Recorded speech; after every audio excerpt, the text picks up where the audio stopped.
As an archipelago country that stretches along the equator between two continents and two oceans, Indonesia simply presents itself with a strategic position and role in relations among nations. For this reason, the government of the Republic of Indonesia, through the Directorate General of Sea Transportation, the Ministry of Transportation, never stops improving itself in order to support as well as to encourage national development by hastening the mobility of goods, services, and people. This institution also aims to build dynamic national distribution system and contributes to the defense and national security for the purpose of maintaining the integrity of the unitary state of the Republic of Indonesia. The strategic policy of sea transportation refers to Law No. 17 of 2008 on shipping, which is divided into 4 subsystems. Those are: 1. Waterborne transportation. Waterborne transportation covers the activities of transporting and transferring passengers and goods by ship.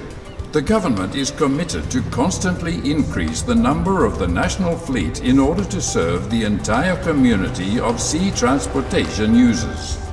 Up to 2014, the total of national commercial fleet is 14,106 ship units, or an increase of 133% compared to 2005. 2. Ports. Efficient operation in all ports in Indonesia is a top priority because as an archipelago country, its economic growth is highly dependent on sea transportation. Currently, there are 1,241 ports, which consist of main ports, hub ports, and feeder ports. In addition, more than 1,030 special terminals and private interest terminals, or TUKS, have been built all over the country. 3. Shipping safety and security. In maintaining safety and security of shipping, there are 3 types of activities mainly focused on: navigation, shipping and seafarer, and sea and coast guard. To ensure safety and security of sea transportation, the government operates aids to navigation and navigational telecommunications in accordance with international regulations, as well as sets up navigational channels and pilotage waters. Moreover, the Directorate General of Sea Transportation keeps increasing the number of patrol boats for better protection of Indonesian territorial waters. Safety and security is an absolute necessity and has always been the most important issue in shipping industry.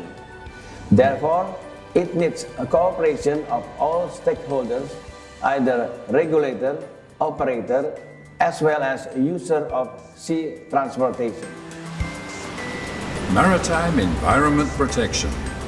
In an effort to prevent and combat marine pollution resulting from ship operations and activities, ports and waste transportations, hazardous and toxic materials, and waste disposals in territorial waters. Sea transportation, as one of elements of national transportation system, has a strategic and vital role, considering its function to link Indonesian archipelago.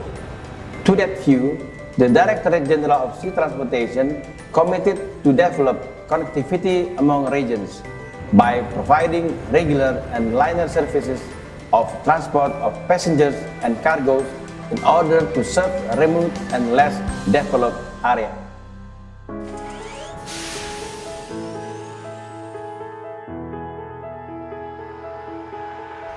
In order to facilitate the distribution of the national logistics, the government has enacted the concept of sea toll by providing vessels that connect ports from the western corridor to the eastern corridor and vice versa. As an institution that promotes services in the field of sea transportation, human resource development is a key priority to foster qualified and professional human resources, ones that are of integrity. At the international level, Indonesia actively establishes cooperation in the area of sea transportation in bilateral, regional, or multilateral fora.